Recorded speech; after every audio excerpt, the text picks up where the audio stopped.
like that all was forgiven for Ghostface. Looks like I have psychic powers on my side, except actually I just have a Twitter account and a Google search bar, maybe even common sense. So today, the Twitter account finally unveiled the latest chapter for Dead by Daylight, formed around the Netflix hit Stranger Things. And yeah, that's kind of fucking awesome.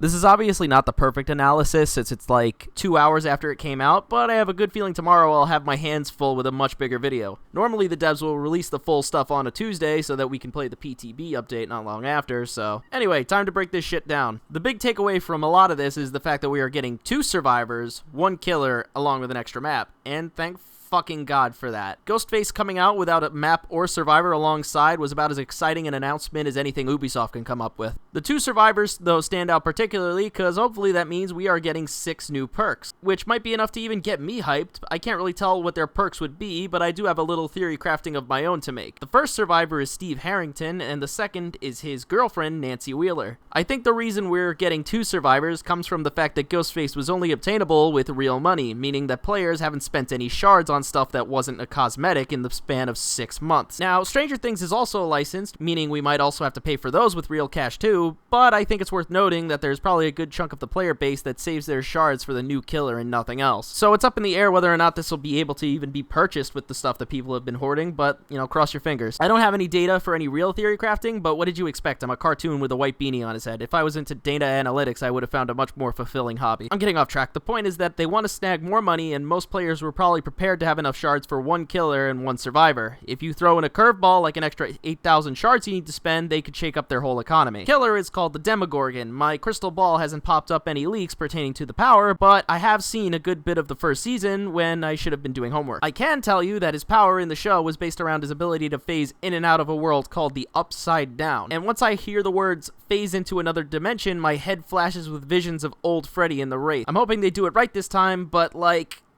yeah, no. Perks are the thing I'm pumped for, especially considering that we're hopefully getting 6 perks, which I'm going to assume will have some form of interplay together. Hell, I wouldn't be shocked if these 2 came with a new mechanic entirely. For the map, I have a few things to say. The new map is called Hawkins National Laboratory, the underground complex. You see, the one thing we could tell is that this map is underground, but every map in the game usually has the exit leading to the same grassy woodland area above ground, which makes me think this map may have similar traits to the game, wherein which we have 2 floors, with maybe the exit being on a stairway that leads you to your average escape. I'm gonna hold off on most of the rest, because I'm pretty sure tomorrow we'll get the big chapter reveal, or even maybe later tonight. Plus, I've been in the process of working on a longer, much funnier video, so that's been taking up a lot of my time. For now, I'm gonna leave this be though. I'm sure most of you have something worth sharing, so feel free to leave a comment with anything you have in mind. Also, here's a Twitter if you want some shit takes. I'm out.